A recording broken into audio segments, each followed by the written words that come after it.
Hello and welcome to a new Stardew Valley series.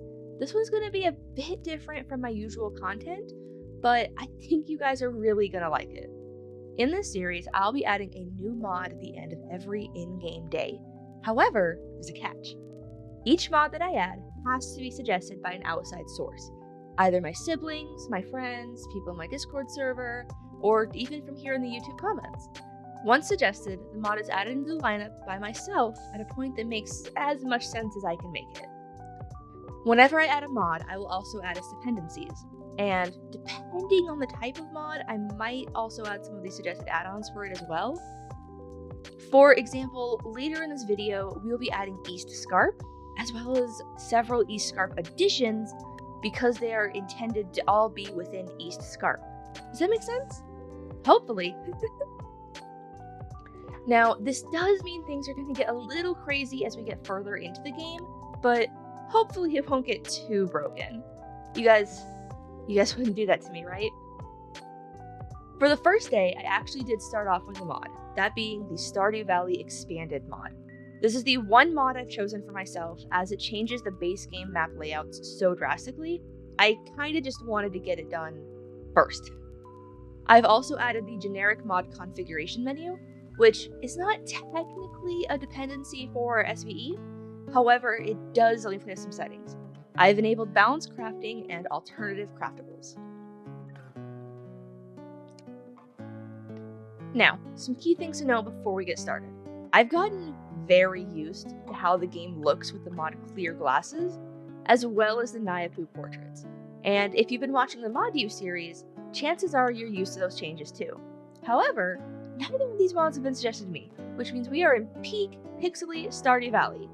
So if anyone wanted to throw me a bone, the Nyapu portraits, please.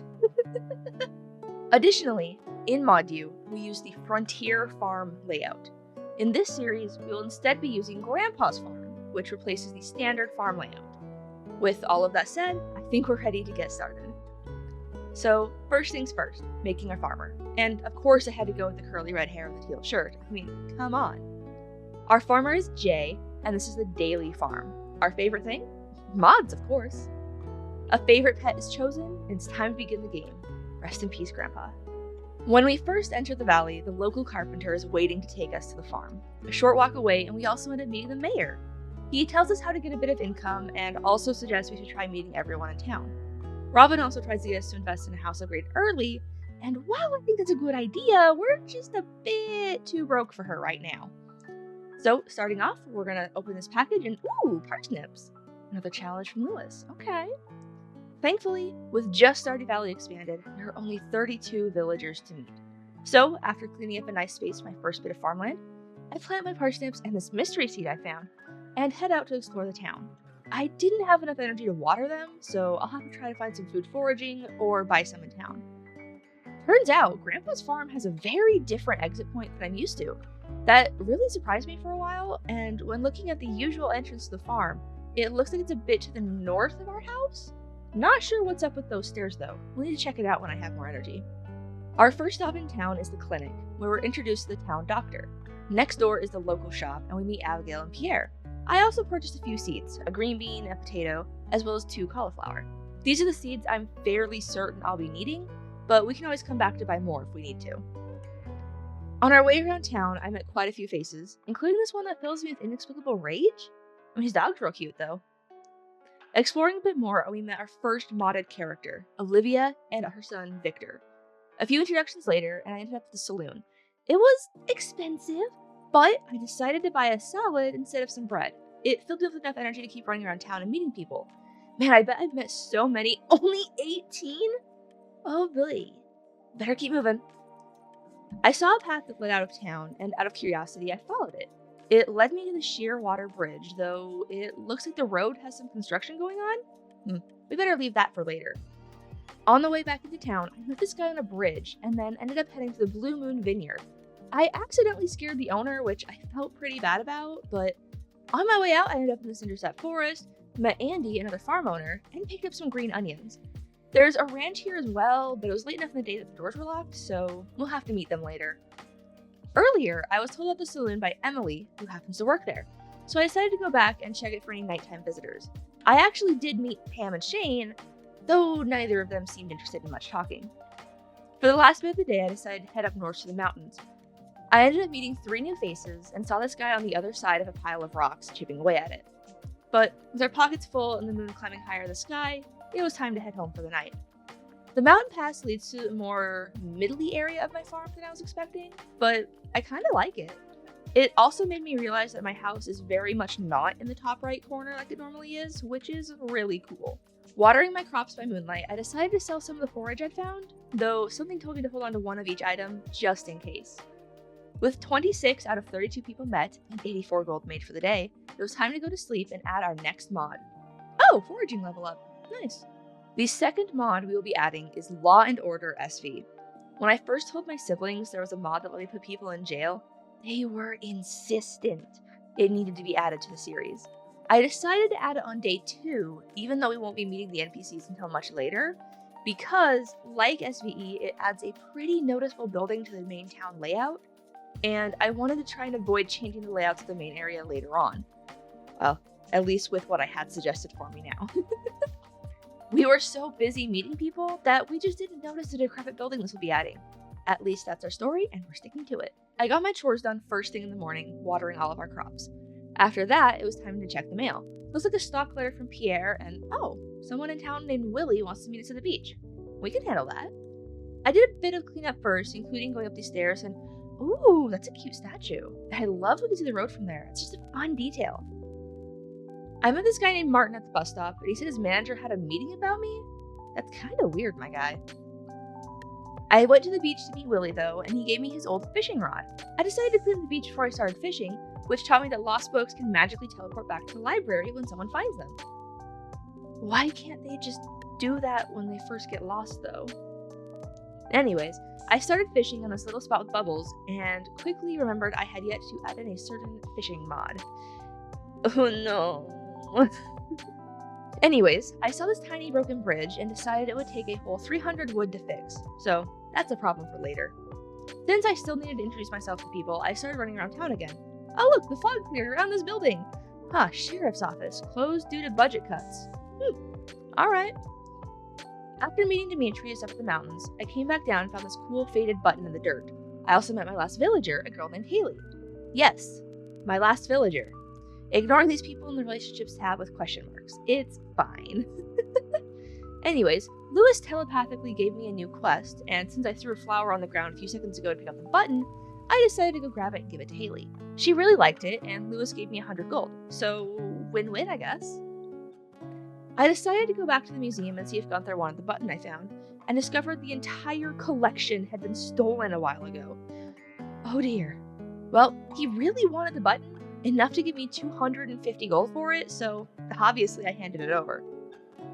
With the rest of the day, I decided to go back to my farm and keep cleaning up. I found a few geodes and mostly got more supplies that I'll use to make machines later. But now that we've met everyone in town, it's time to go to bed and add East Scarp? Oh boy. Now, like I mentioned earlier, I decided to add a few extra add-ons for East Scarp, because they're part of the town anyways. Is this keeping with the spirit of one mod added per day? Technically no. But if I was following that literally anyways, it would have taken me 3 days to add Stardew Valley Expanded, what with needing Content Patcher and Farm Type Manager first. So, shh, it's about the spirit of the idea. So with this day, we have added East Scarp Remastered, Metalcore Goes Cottagecore, The Bear Family, Sword and Sorcery, Eli and Dylan, Nora the Herpetologist, Lurking in the Dark, and Creative Differences. This is easily the biggest update day we will be adding, at least as far as mods that have been suggested to me thus far. Now, a lot of these settings I kept the same as my mod use series for the time being, as of the time of recording this, I'm actually still streaming ModU, and I didn't want to install another version of the mod when I would be ending it soon anyways, and could just change the settings then. What this mostly means is that some characters, those with built-in Nyapu portraits, will feature them, while those who have separate Nyapu portraits will not have those. In future videos of this series, this option will be disabled, up until someone suggests that we add the Nyapu portraits, at which point I will add all the relevant ones and re-enable them here. Hint, hint, nudge, nudge. We wake up, and thankfully it's raining, which makes our life a lot easier. We also have some more mail. It looks like the road to East Scarp is fixed because some of the folks there are sending us some welcome gifts. Thank you, Mrs. Bear. I also accidentally bought a player's handbook. Oops. It says I should visit the mines, but we can't exactly access those right now, so we'll be saving that for later. One of my crops has been taken by crows, but I can't hold the scarecrow yet to prevent that, so I'll just replace the seeds and expand my farm a bit. I decided to spend the day exploring East Scarp. On my way there, I met Morris. Like Alex, he also fills me with an inexplicable rage. Anyways, heading across the bridge and... oh, it's not raining here. Alright then. I met a whole bunch of people, some of them with cutscenes and others without. However, it seems like a lot of the village were intending to sleep the, rain away. Thankfully, that's just a known bug when you add new NPCs to an existing file. They'll be back to normal starting tomorrow. I kept climbing the mountain, and I found these weird goats and a spooky tower I couldn't get into. I also found this gorgeous view, and a sign telling me not to explore further. Good thing I don't know how to read, which means that it couldn't stop me. The cave at the end of the path was just too scary to go into, though, so I decided to head back home and keep working on the farm. Oh, right, it's raining. Well, anyways, I got some more cleanup done, and after becoming 261 gold richer, it's time to add the next mod. We're now entering the fun little things phase of the early game. Today we'll be adding the Community Center Reimagined. Now, this is mostly a later game mod, so you might be asking why I'm including it now. The reason is that one of the features is that if it detects Stardew Valley Expanded, it will override the interior so as not to cause certain cutscene and event conflicts. Because we have had SVE from day one, this is pretty important. I didn't want the interior to be suddenly changing too drastically later. Thankfully, that means really not that much has changed in the world, at least as our farmer is aware, and we can have a somewhat normal day. After watering the crops and checking the mail, it seems like we missed out on the Ren Fair. Oh, that's so sad. But thankfully they sent me a cider recipe, so that's pretty cool. We also got a letter from someone in East Scarp named Eloise. She mentioned she goes to school with Vincent and Jazz, but I haven't actually seen them attending any classes yet. Oh well. I decided to do a bit of foraging, and accepted a quest from Caroline to bring her some Joja Cola. Don't really know why she wanted that, but I guess she just didn't want her husband to catch her shopping at Joja Corp. Can't say that I blame him. But I went and bought it since I figured that would be nice, instead of bringing her some from somebody's trash or a can that I fished out of the river. On my way around town, it seems like Nora forgot meeting me yesterday, but that's alright. I was also able to meet Jasper, Sandra, Sig, Eli, and Claire. I tried taking Caroline her cola, but she was sitting in her room reading with the door wide open and really didn't want me to walk inside long enough to hand it to her, and she also wouldn't let me toss it at her from the doorway. Can't imagine why. Anyways, I decided to keep foraging and found this giant, talking, wolf thing. That was weird. Oh well, I'm sure it's fine. I dug a salad out of the trash, but Annie didn't seem to mind much where it came from. I poked around a bit more, then decided to go home early and get to cleaning. I managed to clear some of the pathways a lot better. I thought about making some stone or wood paths to line them, but I really didn't like any of my current options. So, with my energy low, I decided to call it an early night. Oh, level 2 foraging, nice! And that almost 300 gold we made is very nice too. Now, the next mod on our list is going to have one of the biggest changes visually. You see, we're adding the Vibrant Pastoral Redrawn Recolor. Over on ModU, I use Daisy Nico's Earthy. But since this one was suggested for the series first, I'm excited to check out how it looks. As for explaining it to our farmer, maybe she got some new prescription contacts? That's definitely how that works. Yes. Anyways, waking up to a new day, it's so pretty and pastel, and oh my gosh, a cat. Absolutely, Marnie, yes, our farm could absolutely use a cat. I decided to name the kitten Loon, like lunar, like how every night we add stuff. Get it? Yeah? Anyways, it's finally time for our first parsnip harvest. Even though I'm pretty sure more of our seeds have ended up eaten, it's still pretty satisfying to collect those first plants. I also got challenged by Lewis to build a chicken coop and a scarecrow. Both of those sound like good ideas, but I'm definitely gonna need some more supplies, and to figure out how to build a scarecrow. After watering the remaining crops and planting some more mixed seeds, I read my mail and learn there's a seed stall over at East Scarp, something I'll definitely need to check out sometime. I also got some bite-back melon seeds, which I quickly planted. Finally, there's a letter from Jojacor about the cleared rock in the mountains. Since I don't have any other plans for today, I might as well go check it out. Oh, the bus is blue now. Oh, okay. On our way through town, we caught Mayor Lewis lamenting about the old community center. He decided to show us the interior, and I saw the strangest green creature. Lewis doesn't believe me, but you guys saw it too, right? Right? Anyways, there's a weird scroll in one of the rooms. I have no idea what it said, but it was sure there. Deciding to leave the weirdness behind, I continued up the mountains and met this old guy. His name is Marlin, and he decided to give me a sword. This is a decision I am sure he will not regret in the slightest.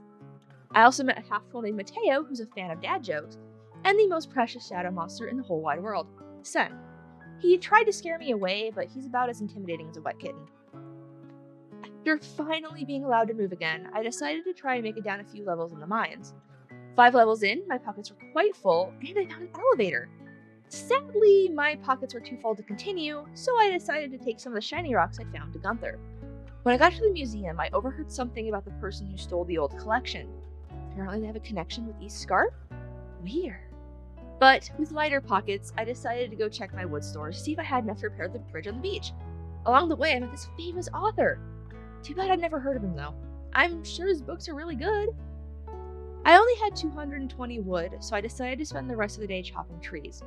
Using the energy tonic Mateo gave me to clear out a space for the chicken coop and clean up some more of the farm, I ended the night with 475 wood. I need 300 for the beach and another 300 for the chicken coop, so I'll have to get the rest in the morning.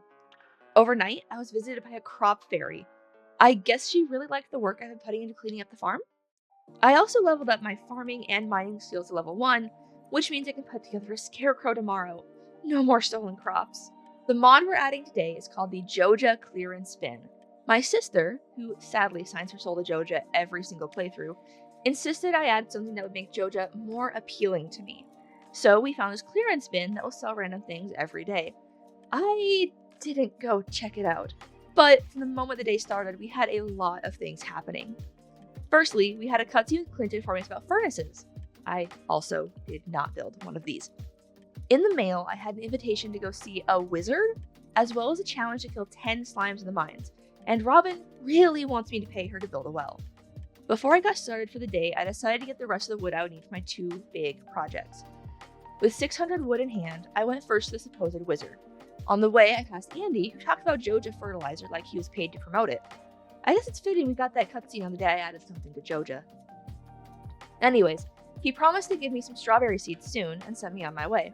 At the wizard's tower, this strange man with purple hair taught me about Junimos, teleported around, told me that the Junimos wanted gifts of the valley, and made me drink a potion that gave me tree hallucinations.